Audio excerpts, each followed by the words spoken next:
Berikut ini adalah tausiah dari guru kita, Ustadz Adi Hidayat, tentang pengertian dan makna sodakoh.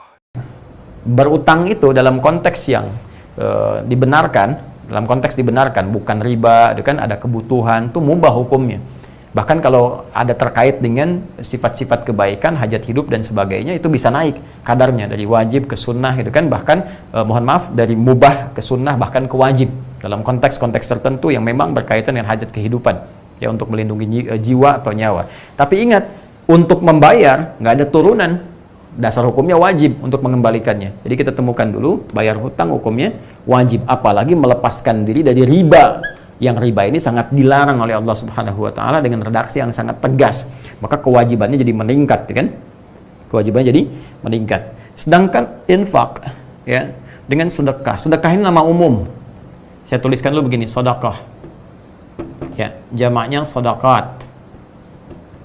Nah, ini. Ya, sedekah, sedekah. Dari akar kata infinitif kata kerja yang pertamanya dari kata sedekah, sesuatu yang benar. Sedekah, membenarkan. Tasdiq, pembenaran. Siddiq, orang yang punya sifat senantiasa membenarkan pada kebaikan. Ya, sedekah ini segala jenis kebaikan yang membenarkan keadaan iman kita. Sehingga dalam fikih disebut kullu ma'rufin sedekah. Semua jenis kebaikan itu yang didasarkan pada nilai iman untuk membenarkan keadaan iman kita, itu disebut dengan sedekah. Jelas ya? Karena seseorang kalau telah beriman, maka imannya perlu dibuktikan. Apa pembuktian dari iman itu? Perbuatan baik. Karena orang yang punya iman, nanti imannya akan memancarkan cahaya kebaikan pada seluruh elemen tubuhnya.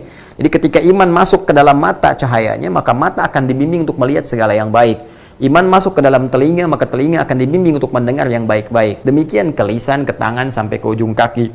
Nah, ketika semua ini berbuat dalam bimbingan iman tadi yang membenarkan ada iman dalam diri kita, dibenarkan oleh perilakunya, maka pembenaran perilaku terhadap keadaan iman itu disebut dengan sedekah namanya.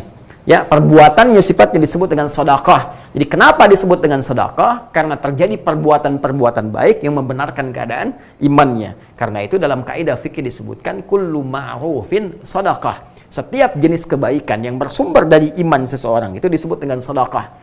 Jika perbuatannya bukan cuma 1, 2, 3, 4, 5, banyak, maka dijamakkan jadi sedekah. Ya, di sedekah ini nama umum. Salat itu masuk sedekah karena perbuatan baik membenarkan iman kita. Karena salat dibuka dengan kalimat iman, alladzina yu'minuna bil ghaib wa yuqimunas shalah. Zakat sedekah, ya, sedekah. Kenapa? Karena dengan berzakat membenarkan perintah iman yang disampaikan oleh Allah kepada kita. Wa aqimus shalah wa atuz zakah, dirikan salat, tunaikan zakat. Ketika berzakat itu sedekah.